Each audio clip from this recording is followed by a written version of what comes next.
Welcome to new speak spoken English enhancement centre. आज आपण अजून एक एसे घेणार आहोत.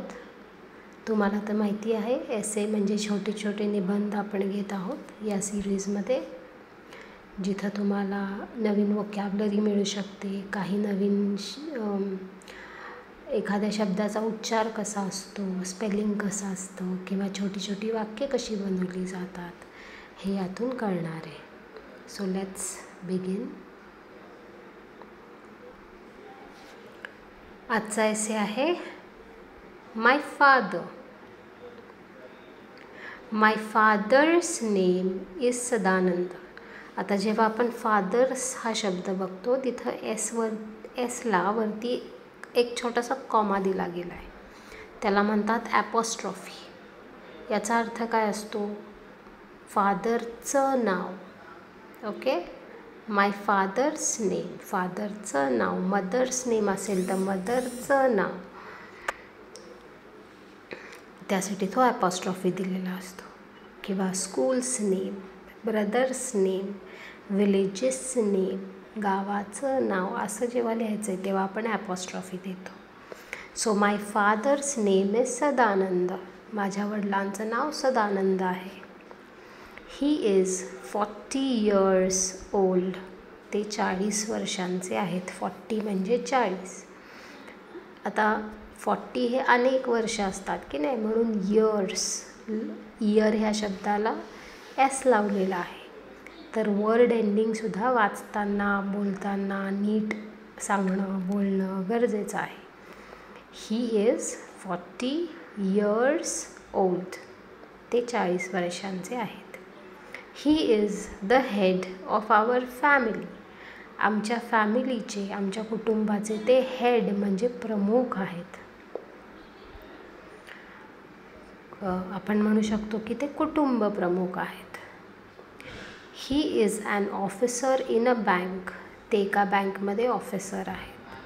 ही goes to the bank in the morning. ते सकाळी बँकमध्ये जातात. ॲट 8 वाजता. and returns home at 4 in the evening. म्हणजे संध्याकाळी 4 वाजता. इव्हनिंग म्हणजे संध्याकाळ. इव्हनिंगमध्ये 4 वाजता ते घरी रिटर्न म्हणजे परत येतात. My father is a healthy man. माझे वडील हे हेल्दी आहेत. हेल्दी म्हणजे काय की रोज एक्सरसाइज करून माणूस कसा हेल्दी होतो, ताकद असते त्याच्यात, स्ट्रॉंग आहेत. He does everything, he loves me. He takes exercise every day. म्हणजे ते रोज एक्सरसाइज करतात. ही लव्ज मी, त्यांचं माझ्यावर प्रेम आहे. He does everything for me. ते माझ्यासाठी सगळं काही करतात. एव्हरीथिंग म्हणजे सगळं काही. He is strict about his discipline. म्हणजे शिस्तीबद्दल ते फार स्ट्रिक्ट आहेत. डिसिप्लिन म्हणजे शिस्त.